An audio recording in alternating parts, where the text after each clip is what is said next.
राम राम जी सभी को। माता शीतला को ठंडा भोजन क्यों चढ़ता है, रात का हम बासी भोजन क्यों चढ़ाते हैं, वह जानिए इस वीडियो में। देखिए सभी।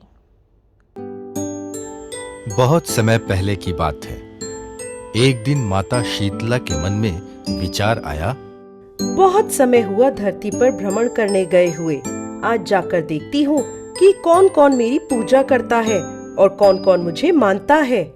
ऐसा विचार करके माता शीतला ने एक बूढ़ी माई का रूप लिया और धरती पर आ गई। वहाँ वो एक गांव की गलियों में घूम रही थी। तभी अचानक किसी ने उन पर उबलता हुआ चावल का पानी डाल दिया। हाय, ये क्या हुआ? हाय, मैं तो जल गई, कोई बचाओ मुझे। अरे ये क्या है? ये तो बहुत जल रहा है।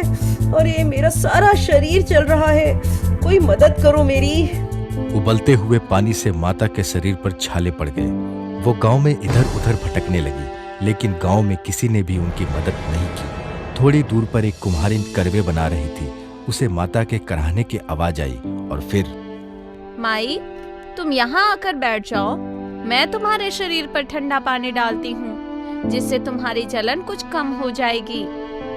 हाँ बेटा, मेरा सारा शरीर जल रहा है, मेरी मदद करो। तब कुम्हारिन ने माता के शरीर पर ठंडा ठंडा पानी डाला, जिससे माता को शीतलता का अनुभव हुआ। अरे बेटी, अब ये जलन कुछ कम हुई है। मेरे पास रात की बची हुई कुछ राबड़ी और ठंडी रोटी रखी है, मैं तुम्हारे लिए लाती हूँ, तुम वो खा लो। बेटी, तूने तो मुझे शीतल कर दिया, अब मेरा एक काम और कर दे, मेरे सिर में जूं निकाल दे। हाँ हाँ माई, क्यों नहीं। आओ यहाँ आकर बैठ जाओ, मैं तुम्हारे जूं देख देती हूँ। जैसे ही कुम्हारिन ने माता का सिर देखा तो वो डर के भागने लगी। क्या हुआ बेटी, भाग क्यों रही है? आप कौन है माता? आपके सर के पीछे मैंने एक आंख देखी है। तू डर मत, मैं कोई भूत प्रेत नहीं हूँ, मैं शीतला देवी हूँ। उन्होंने अपना असली रूप धारण किया और पृथ्वी पर आने की सारी बात कुम्हारिन को बताई। सारी बातें जानकर कुम्हारिन रोने लगी। तू रोती क्यों है बेटी?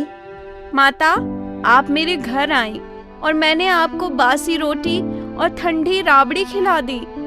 ऐसा मत सोच, तूने तो मुझे ये सब खिलाकर शीतल किया है। माता, मेरे घर में तो चारों ओर दरिद्रता है, मैं आपको कहाँ बिठाऊं? ना तो मेरे घर में चौकी है और ना ही कोई आसन है। कुम्हारिन की बातें सुनकर शीतला माता उसके घर के बाहर खड़े गधे पर बैठ गई और झाड़ू दलिया लेकर कुम्हारिन की दरिद्रता को झाड़कर फेंक दिया। बेटी, मैं तेरी सच्ची भक्ति से प्रसन्न हूँ, तू जो चाहे मुझसे मांग ले। माता, आप इस गांव में स्थिर होकर रहिए, मैं जब चाहूँ आपके दर्शन कर सकूं, आपकी पूजा कर सकूं। मुझे ऐसा वरदान दीजिए माता। तथास्तु, तेरी मनोकामना मैं पूरी जरूर करूंगी।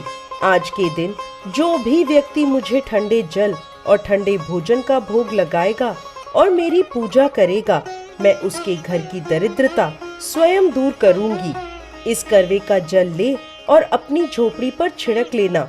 कल सारी नगरी में आग लगेगी, लेकिन तेरी झोपड़ी नहीं जलेगी। ऐसा कहकर माता अंतर्ध्यान हो गई और कुम्हारिन ने माता के कहे अनुसार ही किया। रात हुई तो सारी नगरी में आग लग गई, लेकिन कुम्हारिन की झोपड़ी ही बच गई। नगर के राजा को जब इस बात का पता चला तो उन्होंने कुम्हारिन को बुलाने का आदेश दिया। कुम्हारिन, कल सारी नगरी में आग लग गई, लेकिन तेरी झोपड़ी ही कैसे बच गई? क्या कोई काला जादू किया तूने?